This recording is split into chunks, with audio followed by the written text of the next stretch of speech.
नमस्कार, मी प्रभाकर लोंढे, खडतर प्रवास वर्तमानपत्राचा तथा खडतर प्रवास यूट्यूब चॅनलचा मुख्य संपादक। आज आपण रुईभर गावात धाराशिव तालुक्यामध्ये आलेलो आहोत। या गावामध्ये दत्त मंदिराच्या या मंदिरामध्ये जे गावकरी येतात, गावोगावचे लोक येतात, जिल्ह्यातले लोक येतात। नेमकं या दत्त मंदिरामध्ये काय साक्षात्कार झाला आहे, काय अनुभव आला आहे बघताना, आणि या गावाचं निवेदन, या मंदिराचं निवेदन, या यात्रेचं निवेदन कशा पद्धतीनं केलं आहे ते आपण या गावकऱ्यांच्या माध्यमातून ऐकणार आहेत। आपल्या गावात, या गावामध्ये गावचे सरपंचसुद्धा आहेत, भगीरथ लोमटे नावाचे सरपंच आहेत। आपण त्यांना पण विचारूया, आणि खरं म्हणलं तर त्यांना अनुभवसुद्धा आलेला आहे। या जिल्हा परिषदेला ते अपक्ष उमेदवारसुद्धा होते। आपण त्यांच्या तोंडून ऐकूया की गावाच्या लोकांची दत्तावर असणारी श्रद्धा, आणि आप्पा बाबांच्या नावावर हे मंदिर आता एवढं चांगल्या पद्धतीनं उभा टाकलेला आहे। आज कलश स्थापना हा विषय होता। कलश स्थापना झालेली आहे, कशाचा कलश आहे आणि आज काय कार्यक्रम होता आपण विचारूया। सरपंच साहेब नमस्कार, नेमकं तुमच्या गावामध्ये आज कलश स्थापना झाली हो, आणि दत्तांच्या नावावर झाली हो। ब्रह्म विष्णू आणि महेश्वरा सामोरे बसले, मला ते दत्त गुरु दिसले। अशा म्हणजे ब्रह्म विष्णू आणि महेश या तीन महाआदी महादेव या त्रिमूर्तीमध्ये दत्त दिसतात, म्हणजे श्रद्धा आहे। हो, काय तुम्ही दत्ताच्या बाबतीमध्ये आज रुईभरमध्ये काय सांगाल? 100% आमचं या नगरीतल्या लोकांचं भाग्य आहे। साक्षात दत्त महाराज या ठिकाणी बऱ्याच लोकांना अनुभव दिलेला आहे, प्रचिती आहे। आमच्या गावातले तर गावातले, पण इकडून घे फोकस, इकडून यायला झालं। अख्ख्या महाराष्ट्रातून, महाराष्ट्राच्या बाहेरून, देशातून विदेशातून लोक आमच्या नगरीत येतात। इकडून हे आमचं भाग्य आहे। का याच्यासाठी आप्पा बाबांनी जे त्यांना लहानपणापासूनच दत्त अवतार, कारण त्यांचे वडील तलाठी होते बर तेरला, पूर्ण कुटुंब मोठं होतं, पण सगळ्यांचा विरोध होता बर की नका, पण त्यांनी सगळ्यांना घर सोडून, आणि ते सर्वात महत्त्वाची ब्रह्मचारी आहेत, आणि आमच्यातल्या लहान मुलापासून ते वयोवृद्ध 101 वर्षाच्या आज आजी या ठिकाणी येऊन, त्या इथल्या लेख होत्या 101 वर्ष त्यांचा आज कार्यक्रम इथं, ते फुलं हे त्यांच्या ह्याच्यातून गडकर म्हणून आहेत, त्यांचा 101 वर्ष त्यांना झालं तरी कणकर आज लेकमध्ये आहे तिथल्या? हो। कोणत्या गावला आहे ते राहिला? इथं रुईभरच्याच ह्याच्यात आहेत, आणि आज सगळ्यात आमच्यात ऐतिहासिक क्षण, साक्षात जसं पृथ्वीवर देव अवतरतात, आमच्या ह्याच्यात 8 दिवस झालं पूर्ण भागवत सप्ताह चालू होता, दत्तयाग चालू होता, गणेश याग चालू होता, देवदेवतांना आहुती हे करून या ठिकाणी हे करण्यात आलं। व प्रत्येक कुटुंबात एकही घर असं नव्हतं की कुठल्या समाजाचं म्हणून नाही। तिकडलं ते जेवणाचं दाखव बरं, जेवणाचं हे लोक बघा सकाळपासून सर किती वाजेपासून अन्नदान चालू? सकाळी आम्ही 7 वाजता नाश्ता सुरू केला होता, बर, आणि जेवण आम्ही 10 वाजता सुरू केलं होतं। 10 वाजल्यापासून जेवण कंटिन्यू केलं। काय नाव तुमचं? माझं धनंजय नागनाथ खोबरे। किती वय आहे तुमचं? माझं 55 वर्ष वय आहे। ही नियोजन कोण करताय इथलं? नियोजन तर बाबाजीच करतात, हां, आम्ही फक्त सेवा करतो। सेवा म्हणजे आलेल्या लोकांना यांची सेवा एवढी मोठी की जर दत्त जयंतीला हे आजचा मंडप आहे, जेवढं काही नियोजन आहे हे पूर्ण टेम्पो समोर बघू शकतात, तिथून भांडे खुर्च्या सर्व 1ही रुपया न घेता सर्व यांचं जे दत्तभक्त आहे त्यांच्या मार्फत मंगल कार्यालय आहे का तुमचं? नाही, मग ही सेवा कशी? हे मंडपाचं काम आहे आमचं, बर बर बर, ते सेवा म्हणून, आणि मोफत करता? मोफत। प्रत्येक दत्त कोणत्या गावला आहे जयंतीला तुमचं? आमचं रेणापूरचे। रेणापूरहून आलात टमटमच्या माध्यमातून? हां, वा, किती माणसं कामाला आलेत? आमचे काम टोटल 22 माणसं आहेत। मोफत आलेत? हो, अहो काय म्हणे आता या आणि हे आज आताच्या- नाही. आजच्या कलियुगाच्या जमान्यामध्ये प्रत्यक्षात 30 वर्ष झालं. कुणी कुणाचा काटा फुकट काढत नाही अशा पद्धतीची एक म्हण आहे. पण आज समाजामध्ये एवढे दानशूर माणसं आहेत हे मंदिरात गेल्यावरच कळत आहे. काल मी मागच्या 2 दिवसामध्ये भंडारवाडीला गेलो होतो. भंडारवाडीला आपलं फॅब्रिकेट्सचं दुकान विकून त्या माणसानं मला सभामंडप टाकायचा म्हणले महादेवाला. असं म्हणजे हे असं पाहिजे म्हणजे छत पाहिजे. छत पाहिजे. 3 वर्ष दाढी वाढवीत पायात काय न घालता विकलं सगळं आणि महादेवाच्या मंदिरामध्ये छत टाकलं. आज त्या माणसाची कंडिशन तिथं बिकट होती. आज ते करोडपती माणूस आहे. ती म्हणते मला काहीच कमी नाही, आता मी कुठं ठेवू पैसे. ही कशामुळे झाले? पैसे मिळावे म्हणून नाही केलं त्याने, पण श्रद्धा म्हणून केलं. म्हणून ईश्वर देत आहे तो छप्पर फाडकी देत आहे म्हणल्यासारखं बाबा खायचं कुठं. तसं तुम्हाला काय वाटतं आज? आम्हाला असं वाटतंय जी सेवा आज भेटती हं. आमच्या वडिलापासून आली, आज्यापासून आली, ते आम्ही पुढे चालवावं. आमचे लेकरही पुढे चालवावं. वा वा वा एवढीच अपेक्षा आहे. मोफत चालू आहे. मोफत चालवावं. आणि हे तुम्ही जसं आणि म्हणला सुरुवातीला आम्हाला छप्पर फाडके देत आहे. आमच्या रुईभर नगरीला तर दिलंय. कारण का आमच्या रुईभरचं नाव या बाजूला नव्हतं. अख्ख्या जगाच्या नकाशावर आजच्या कार्यक्रमासाठी सुद्धा सकाळी विदेशातून लोक आले होते. आणि जर दत्त जयंतीला म्हणजे रुईभर हे एक जगाच्या नकाशावर यांनी नेलेलं आता आहे. हे कलश जे बसवलं आहे हं. हे कलशाचा काही खर्च सांगता येईल का? कलश कशाचा आहे? कलश तांब्याचा आहे. त्याला साधारण 3 किलो त्याला सोन्याचं पॉलिश 3 किलो सोन्याचं पॉलिश? हां. काय महाराज? हो. 3 किलो सोन्याचं पॉलिश? आता ही दिलंय कुणी? काय नाव पत्ता वगैरे काय? आता हे गाव हे आज सगळ्याच्या- ही कळस असते लेख माताचा. लेख मातींचा? लेख माता कुठल्याही देवाचा का कळस बसवायचा लेख माताला प्राधान्य असते आधी. आणि बाबाजीने काय केलं होतं, जितकेही घर आहेत प्रत्येक घरात बहीण मुलगी किंवा घरातलं मेन कुटुंब घरात गणेश आहेर केला होता बाबाजीनं. हे जे आमच्या अंगावर आहे हा. हे प्रत्येक कुटुंब प्रमुख गावातल्या कुटुंब प्रमुखाला हा. ड्रेस वा वा. आहेर आणि गावातले म्हणजे घरचे जे आहेत आत्या आधी मुलगी आत्ताची आहे. माझी मुलगी, आता समजा मुलगी आत्या, बहीण, पण ह्याला ह्याच्या सगळ्याला. जी होणार आहे त्या आत्याला प्रथम घेतलं कारण ती पहिली मुलगी आहे.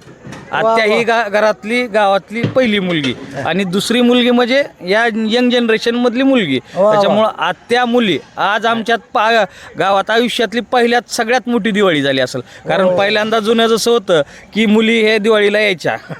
आज दत्त महाराजांच्या याच्यामुळं प्रत्येक घरात हिंदू सोडून मुस्लिमच्या सुद्धा मुली आज आमच्यात वा, वा, वा, आल्या. वा. आणि या आणि ठिकाणी इतकंच नाही तर- समतेचा संदेश दिला. एक नंबर मुस्लिम असो की आणखी कुठलीही जात कुठल्याच सगळ्या प्रत्येकाच्या डोर टू डोर जाऊन काम केलेलं आहे. आज मला सांगा की समाजसेवेचे काय काय कार्यक्रम इथं राबवले जातात या मंदिराच्या थ्रू? सध्या आज रक्तदान घेतलं. हा. पुन्हा जनजागृती प्रत्येक ह्याच्यात असते. स्वच्छता मोहीम असते. पण म्हणजे कुठलीही कुणालाही अडचण आली लातूरचे कुठल्या सर्वज्ञ ह्याच्यात- डॉक्टर आले होते, मोफत सगळं चिकित्सा केली होती. वा वा वा वा. नंतर शिक्षणाची कुणाला विद्यार्थ्यांना जर त्यांची ऐपत नसेल कोण नसल बरेच वयस्कर लोक इथे 40 ते 45 लोक या मंदिर संस्थांमध्ये सांभाळण्यासाठी आहेत. आज किती लोकांना अन्नदान झालं असेल? आज साधारण अंदाजे माझ्या हिशोबाने 40 ते 45 हजार लोकांचा असेल. काय बोलायला? अरे वा वा वा वा. आणि 7 दिवस कार्यक्रम झाला? 7 दिवस कार्यक्रम, 8 दिवस कार्यक्रम होता. बरं. आणि काल पूर्ण गावातून कलशाची मिरवणूक करण्यात आली. त्याच्यात प्रत्येक देवदेवतेचा काय तुम्ही संदेश देणार बरं आपल्या धाराशिव जिल्ह्याला? तर संदेश द्या. कारण काय व्हायले माहिती आहे का सध्या ईश्वराच्या नावानं ट्रस्ट स्थापन करायलेत. आणि ट्रस्ट स्थापन झालं की त्या ट्रस्टमध्ये 7 माणसं असतात, 11 माणसं होते. कालांतरानं पैसा भरपूर जमा व्हायला की त्याच्यात वाद निर्माण व्हायला. आणि ट्रस्टचे वाद आता न्यायालयामध्ये 10-20 वर्ष आहे. आणि त्याच्यातून काय व्हायलं, ईश्वराची श्रद्धा बाजूलाच राहिली, त्याचं दर्शन घ्यायचं बाजूलाच राहिलं, ह्यांचाच वाद बघायची पाळी गेली. अशा लोकाला काय संदेश देणार? आज इथं ट्रस्ट नाही आणि लाखो लोक मदत द्यायला तयार आहेत. आज तुम्ही म्हणता ट्रस्ट लोक झाले, न्यायालयात गेले. न्यायालयात गेले त्यांना समाधान आहे का? न्यायालयात सांगायलो मी जायचं, तुम्हाला. न्यायालयात जाण्यासाठी समाधान आहे का? नाही. तुम्ही अशा लोकांना काय संदेश देणार की बाबा देवाच्या नावानं भ्रष्टाचार करणारे माणसं काय घेऊन जाणार आहेत की कधीच काही घेऊन जाणार नाहीत, कधी ना कधी ती फेडायचंच आहे. बर पहिलं होतं पहिल्या जन्मात, पुढच्या जन्मात, आता नाही. हां आता ह्याच जन्मात फेडावं लागेल. कर्म जसे केले तसे फळ भेटणार. बर. जैसा देगा देसा देव देव म्हणते ना ते कर्म जैसे फळ, तसं काम एक त्या दादा कोंडक्यानं गाजलेलं आहे. मग तसे ह्या लोकांची जैसे कथा आहे. ज्याचे कर्म कर्म जैसे तैसे फळ देईल फळ देतो ईश्वर. आणि इथं तुम्ही जसं म्हणलात इथं सबका मालिक एकटेच आहेत, सगळ्याला घेऊन चालणार आहेत. आणि जे म्हणलात किंवा ह्याच्यासाठी गोंधळ विचार भांडण केलं इथंच तर प्रत्येक समाजाचा माणूस आहे समजा. तुम्ही काय इथं सांगाल एवढ्यातच. तुम्ही किती वर्ष गेले तिथे? मी मोहन नारायण सातपुते हं. 1979 पासून महाराजांच्या सोबत आहे. बर बर बर आणि 79 पासून मी आत्ता फक्त थोडं जरा दूर झालोय. हं. मला होईना गेले काम म्हणून मी दूर झालोय. किती वय वर्ष आहे? माझं 83 84 आपलं 82 83 72 73 वर्षाचं वय आहे. बर बर तुम्ही ते काय करता तुम्ही? शेती करतो. शेती सेवा आपली देव बाबा. सेवा करता बाबाची? बाबाची, हां. बर, गुरुवारी बर. येणे. किती आहे जमीन? 10-15 एकर आहे. काय वाटते आज नंबर आहे. आज सणाधान ऐसा 16 कोटेच नाही. आणि ह्याच्यात कसं आहे लोंढी साहेब, आणि तुम्ही जसं म्हणलात पैशाच्या बाबतीत, धनाच्या बाबतीत, भांडणाच्या बाबतीत, ह्या मंदिर जे आहे बऱ्याच लोकांनी जुन्या ह्याच्यात हे एका कुपीतून मंदिर सुरुवात झाली. एका कुडाच्या तुम्ही धाराशिव ह्याच्यातून जिल्ह्यातल्या प्रत्येक गावागावातल्या सरपंचाला तुम्ही सरपंच म्हणून काय आव्हान करणार की बाबानो ईश्वराच्या आलेल्या देणगीसाठी जर वाद न्यायालयामध्ये जात असेल तर तुम्ही खरेच गावचे सरपंच आहेत का? खरेच ट्रस्टचे अध्यक्ष आहात का? आणि ट्रस्ट थापून जर स्वार्थ साध्य करीत असाल तर खरंच ईश्वरावर तुमची श्रद्धा आहे का? या बाबतीमध्ये तुम्ही काय संदेश नाही द्याल? नाही सरपंच. देणारा जो आहे तो ईश्वर आहे, करून घेणारा तोच हा. आहे. फक्त आपण ज्या पद्धतीनं काम करणार आहेत, आज आम्ही या ठिकाणी काम करतो तर आम्हाला एवढं समाधान आहे. वा वा. काल सकाळी 7 वाजल्यापासून काल रात्री तर आमचं जेवणच नव्हतं. आज आम्ही महाप्रसाद घेतला, पण एवढा थकवा आम्हाला काही जाणवला पण नाही. ह्या public मध्ये काम तुम्हाला काय दिसतंय आज काय दिसतंय? ह्यांच्या ह्याच्यावर जे भक्तीतलं समाधान मनातलं, अहो ज्या मुली महिला आल्या आज एकूण एकाला एवढ्या आनंदानं जे बोलवलं जणू काही एक स्वर्गाचं रूप. दर्शन. तुम्ही दुपारी जर आला असतात तर प्रत्येक ह्याच्या स्वर्गाचं दर्शन ह्याच्यावर झालं. म्हणजे प्रत्येकाच्या आत्म्यामध्ये तुम्हाला ईश्वर दिसणार. समाधान. बघा ब्रह्मा विष्णू आणि महेश्वरा सामोरे दिसले मला ते, दत्त गुरु दिसले मला ते, दत्त गुरु दिसले.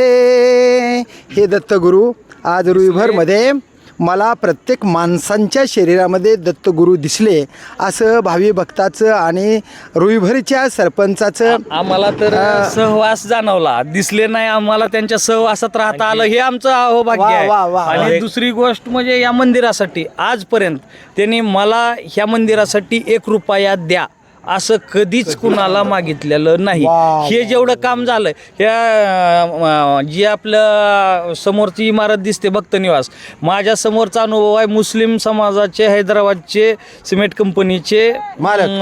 होते. ते आले स्लॅब ठोकायला चालू होता आणि सांगितलं नाही. मला का सांगितलं नाही हे त्यांनी विचारलं. ते होते मुस्लिम समाजाचे, पण भक्ती एवढी की ठीक आहे देव एकच आहे आणि मला अल्ला काय दत्त महाराज काय एकच आहेत, हेच आहेत. त्यांनी माझं काम केलं. म्हणजे प्लॅन्ट माझा कुठूनच हे होत नव्हता, म्हणजे सुरळीत केला. अडचणी होत्या, अडचणी देवाच्या रूपाने ह्यांनी सांगितलं. ते इथून सकाळी गेले, जायच्या आत दुसऱ्या दिवशी सिमेंटच्या 12 टायरच्या 2 गाड्या स्लॅबच्या इथं विचारलं मंदिर कुठं आहे. मी साक्षीदार आहे त्या गोष्टीचा की हे कोण पाठवलं, सिमेंट कोण पाठवलं ह्याचाच कुणाला हे होईना. अरे त्या बापरे. गाडीवाल्याला विचारलं. त्यांनी नंतर सांगितल्यावर त्यांनी सांगितलं हैदराबादहून ह्या स्लॅब तुमचा चालू आहे, आमच्या मालकाला सांगितलं नाही, त्यांनी ह्या गाड्या पाठवल्यात. नाव काय सांगितलं का त्यांनी? नाही नाव हे अरे केलंय, पण वा. आजपर्यंत नाव सांगितलं. कुठलंही असं 1 काय रुपया म्हणाल, बरोबर मागितलं. आहे? आता आम्ही तिथं अन्नछत्रात डेली चढतो. तिथं कोण काय आणून टाकते माहित नसते, फक्त आणून देते. कुठं कुठं इथं डेली पलीकडून अन्नछत्र आहे. काय नाव सांगितलं तुमचं? माझं धनंजय नागनाथ खोबरे. बघा हे धनंजय नागनाथ खोबरे आहेत आणि भगीरथ लोमटे हे सरपंच आहेत. जिल्हा परिषदला ते उभा राहिले, यांना भरभरून यश आलं. पराजय झाला पक्षाच्या पुढं, धनवंताच्या पुढं. धनशक्ती का जनशक्ती, तर जनशक्तीनं फार फार महत्त्वाचा मुद्दा म्हणून भरभरून मतदान केलं. बघा, पैशाच्या पुढं जनशक्ती चालत नाही म्हणतात, पण जनशक्तीनं आघाडी घेतली होती. हेही साक्षात्कार आम्ही डोळ्यानं पाहिला. आणि या ठिकाणी सर्व भावी भक्तामध्ये आम्हाला दत्तगुरू दिसतात. आणि कोण काय आणून टाकतंय पता नाही लागत. सिमेंट 10 टायरच्या गाड्या हैदराबादहून एका मुस्लिम उद्योगपतीनं आणून टाकल्या, अजून नाव त्यांचं फुटलं नाही. एवढे दानशूर माणसं दत्त मंदिरासाठी मदत करतात. आणि आप्पा बाबा महाराज यांच्या नेतृत्वाखाली हजारो भाविक, 40,000 लोक आज जेवले असं लोक सांगतात. आणि सगळ्या गावागावामध्ये, नांदत्या गावाला रुईभरच्या ज्या नांदाय गेलेल्या लेखमात्या आहेत, ते आत्या आणि लेख अशा दोन्ही बी जोडी या गावामध्ये येऊन दत्त मंदिराच्या दर्शन घेऊन गेल्या. आज खरी आमची दिवाळी आहे असंच या ठिकाणच्या सरपंचाचं आणि निवेदन करणाऱ्या कार्यकर्त्यांचं म्हणणं आहे. तर असंच निवेदन कायमस्वरूपी टिकून राहावं आणि या ठिकाणी पंढरपुरासारखी यात्रा भरावी अशीच आता गावची अपेक्षा आहे. तर बघूया काय होतं आहे ते आणि कशा पद्धतीनं हे श्रद्धा वाढत राहते ते बघूया येणाऱ्या काळातच. मी प्रभाकर लोंढे, खडतर प्रवास वर्तमानपत्राचा तथा खडतर प्रवास यूट्यूब चॅनलचा मुख्य संपादक. या चॅनलला सबस्क्राईब करा, शेअर करा, लाईक करा, बेल आयकॉनचे बटन दाबा. आणि आपण दत्ताचे भक्त असाल तर आपले विचार कमेंट बॉक्समध्ये नोंद करा. कारण ईश्वर एक आहे, अल्ला ईश्वर एक आहे, फक्त माणसाची वृत्ती नेक आहे. अशा पद्धतीनं वागावं. आणि माणूस हेच धर्म खरा आहे. विविध धर्म, विविध जाती बाजूला ठेवून फक्त मानवता हेच एक धर्म आहे असा संदेश दत्त महाराजांच्या रुईभर मंदिरातून जनतेपर्यंत पोचावा एवढीच अपेक्षा. धन्यवाद रुईभरकर, धन्यवाद धाराशिवकर. जय हिंद, जय महाराष्ट्र.